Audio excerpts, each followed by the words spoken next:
Behind the Shades.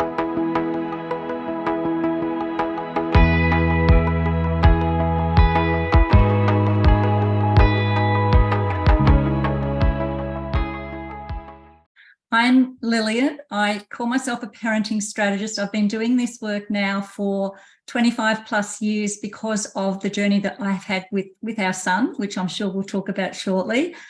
You can find me mostly on Facebook as Lillian Reiki, parenting strategist, or there's my website there, parentsupportnetwork.com.au. I look forward to connecting with anybody who feels aligned today. Perfect. So let's start from the genesis of this and let us know, how did you get involved in this and why? Now, how many hours did you say we had? So we have all the time in the world. Remember, it's morning where you are, so I have all the entire morning. I'm a teacher by profession. I'm a parent of two now adult sons. So my eldest son is 37. My youngest son is 30. And my youngest son, well, my eldest son was a typical kid, well-behaved, compliant, cooperative, good kid, didn't have any challenges with him. Child number two comes along with husband number two, by the way.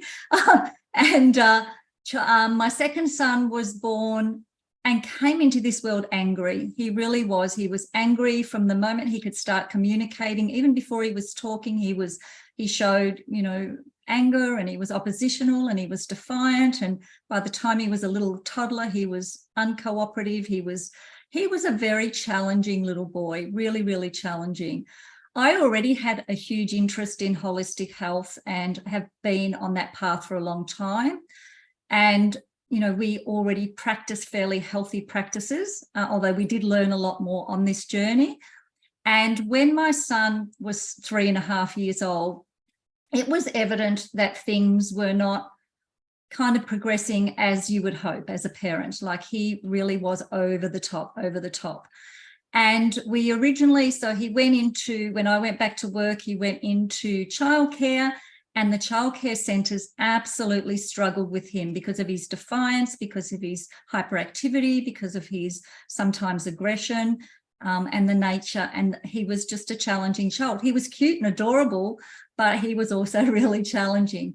And at 3.5 years old, in his 4th childcare centre, so he went to 5 childcare centres because over less than 2 years, because basically the carers could not deal with him. Either the carers couldn't deal with him, or the parents of other children put pressure on the carers there to get rid of him because they didn't want him around their children. So that was really hard for me as a parent. I'm a good parent. I'm a positive person. I'm a good person, a good person all round. And it was really challenging for me to hear this. And then at age 3.5, one of the childcare centres brought in a child psychologist who, in her wisdom, viewed him for the day, supposedly, and diagnosed him initially with childhood depression, which I thought was interesting because I thought if anybody's depressed here, it's the mother. But anyway, he was diagnosed with childhood depression. And can you believe, Terrain, he just turned 4 when the official diagnosis came in, and they recommended medicating him with antidepressants as a 4-year-old, just 4. He was then diagnosed further by a whole myriad of, doctors and pediatricians and psychologists and psychiatrists with ODD, which is oppositional defiant disorder, and ADHD, which is attention deficit hyperactivity disorder. Now, I'm not into labels. If I knew then what I know now, I would never have even gone down that path, because I don't think that we need to be diagnosing. These children do not have disorders, but that's another whole story. But that was our journey 25 years ago. So I never woke up one day and said, oh, I might become a parenting strategist and a parenting coach and write 6 books about parenting. I never thought about that. But because of our journey with our son, the universe, took me on this path of discovery with him and the journey that we had with him. So it's now a topic, and we've had quite a roller coaster journey, as you'll hear as we explore this story a little bit more, where particularly the years 3 to 5 were very challenging, and then 13 to 15 10x challenging. So it's been quite a journey. I know for me, growing up, I grew up with my mother and my father, and I was just defensive because I just felt that no one wanted me around, right? But my grandmother is such a inspirational figure to me, and my childhood wasn't easy as well. And I could just imagine that if someone, depending on the situation, similar to what you're describing, if I was medicated or if I was maybe viewed differently, how much different I would have been as a person today versus how I am now. Looking back, did that cross your mind thinking, wow, I almost put my child in a difficult situation because I was just trying to figure it out like many others? Absolutely. I can't see that I would have ever said yes to medication. It was so against my being, but I do coach with a lot of families who do medicate only because they don't have other answers and they don't know what else to do. And they're, for want of a better word, they're quite desperate. We were desperate for answers, but that was not our answer. And we had I can't tell you how many, over a 12-month period, we had like a handful of professionals say, this child needs to be medicated. And we said, thank you so much, but no, thank you, goodbye.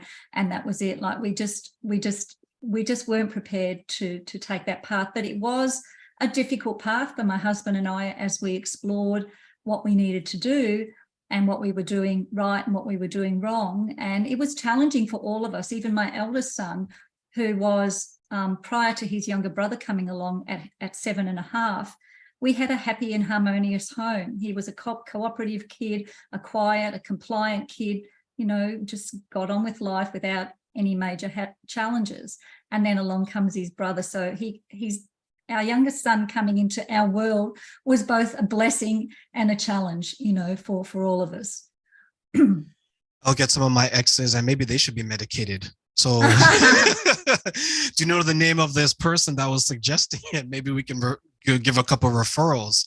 But when you and your husband at that time were going through it, how much strength was being pulled or maybe even tested in your relationship while dealing with that? Because it's probably something many couples go through.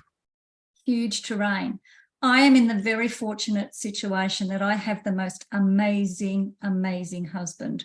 We have been together now for 35 or so years, married for 33 this year. And not once in my relationship with him has he raised his voice to me, not once. So we've been frustrated with each other. We've had, differences of opinions, but he is he still tells me every day he loves me, that I'm beautiful, that I'm amazing, that he's proud of me. So I was very, very lucky to have an amazing husband. In saying that, though, I coach with a lot of families who don't have that and who struggle, particularly the mums who struggle with either not having a partner, so they've separated, and they're dealing with a challenging situation on their own, or they have a partner, a male partner, who is not really very supportive. And particularly when we start delving into, the challenges that have brought them to that point, and when I introduce the Nurtured Heart approach, which is very alternative way of communicating and relationshiping, and I'd love to share with your viewers a little bit more about that later. But a lot of men think, oh, that's just a tree hugging kind of thing. We must discipline our children. We must have clear, rules, and we must, do all this sort of stuff. So men, no offense to the men, but men don't seem as open to change when it comes to parenting and relationships as the women. I'm sorry to say, in 25 years of experience, like probably 90% of my audience in 25 years are the women, are the mums or the female. I can imagine. Yeah, I can imagine the difficulty, especially if I give a male perspective, because our view is more rigid in a way, right? And it's more so like, okay, this isn't working. Okay, let me try this, but it's one and done. Right? And in your experience, you're probably like, okay, have you tried this? Okay, if this isn't working, can you tweak this and try this now? Okay, if this is part of, can you tweak that? Do you find that the reason for that is maybe lack of understanding, lack of flexibility, or is it just, I'm a man, I don't care, you do it? Well, I think it's kind of a generational thing, because if you think of past generations, you know, we were parented in a certain way, and the male role model out of, you know, the male, the father figure, you know, was seen to be, you know, the leader of the house, and I go out and earn the living. And even though things are different these days, even though often, you know, both parents are working and both parents have equal, you know, say in things, but I think a lot of men still hold on to that old paradigm of parenting. It is changing. I have got some beautiful dads in my current course who are working back to back with their partners and getting amazing results. I know for my husband, Terrain, he was a fairly conventional parent. His parents were English, kind of lovely people, but kind of quite strict and mainstream type of parents.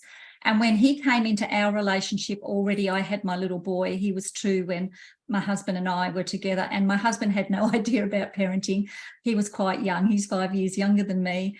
But when we had these challenges with our son, and particularly when he hit adolescence, he said, I will do anything that anybody tells me to do to get me on track. We were so, I don't like to use the word desperate, but we so wanted to heal our relationships and to heal the trauma and the stress that had happened in our home over the years prior, that when we did find a parenting coach who we did align with, he said, just tell me what to do. I will follow your every instruction.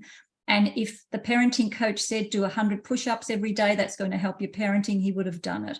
So he was I tell this story of, you know, the dog sitting on the nail. And sometimes, have you heard that story? So it's not until the nail hurts enough that the person's going to get up off the nail. So I think for my husband, that's where we were at. Like, the nail was hurting immensely. It was affecting our relationship. It was affecting our relationship with our oldest son. We had no life because we couldn't go out. Our son was so challenging. And when we did go out, it was so stressful and traumatic. He was getting in trouble at school. We got multiple phone calls from the school, and he got in trouble with the police. He was doing things he shouldn't have, taking things he shouldn't have, hanging with kids he shouldn't have. Use your imagination. I'm talking about as a young teenager here. And so it was a really, really stressful situation. But in some ways, fortunately for us, instead of tearing us apart, it brought us closer together, because we had a common goal of working on this together, which was fantastic. And I'm so grateful and blessed.